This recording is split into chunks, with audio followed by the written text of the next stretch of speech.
were there and prepared to deal with removing a large number of animals in a short period of time. The officers were forced to work in some very challenging conditions with animal waste and urine throughout the house. Some of the animals displayed clear signs of upper respiratory infections, sneezing, runny eyes. We had some animals which showed symptoms of ringworm, those lesions. We had a lot of animals infested with fleas, with the resulting flea allergies and dermatitis and those skin conditions. I came to Montgomery County because I received a call from Mark Kumpf, the director at the Animal Resource Center, asking for some assistance on what he suspected was going to be a large-scale hoarding case. We were all shocked when we eventually walked away at 4:30 with 131 dogs and cats rescued. My co-workers were incredible.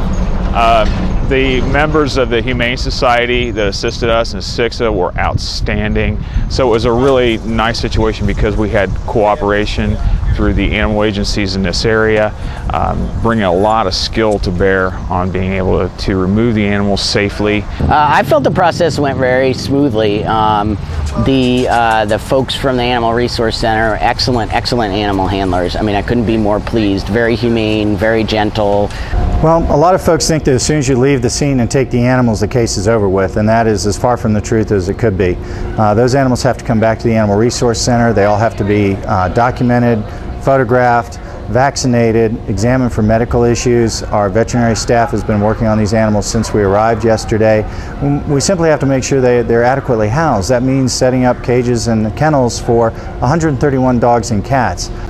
Even here at the Animal Resource Center, where we have a very large state-of-the-art facility, taking in an additional 131 animals, not including the 30 to 40 we take in on an average daily, places a huge strain on our resources. But right now, we're bursting at the seams. I think that to be able to get 131 animals off the property by, we were out of there by 4:30 in the afternoon is really quite an accomplishment, and I was very pleased with the process. Our staff's dedicated.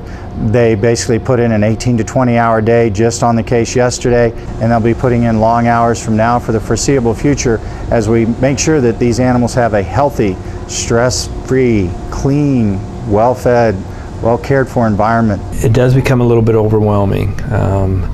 We have a lot of animals here. We get 10 to 12,000 animals a year. So in one seizure like that, 131 animals, the first thing I'm thinking is, can I find homes for all these animals? Having a successful and a healthy community is not just about having successful departments. It's about having collaborative, cooperative arrangements so that all of the organizations within a community can work together to provide responses to these types of situations.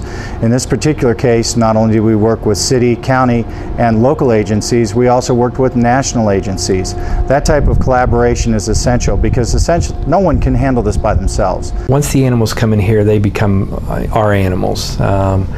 We know their names, and I can give you a lot of the names of the animals already that we picked up yesterday. And so yeah, it becomes personal, and it becomes personal to the staff, and personal to me is how I'm going to find homes for the animals, what's going to be best for the animals, and the community support, other agencies, that knowing that I can't do it by myself, and I'm going to need that support.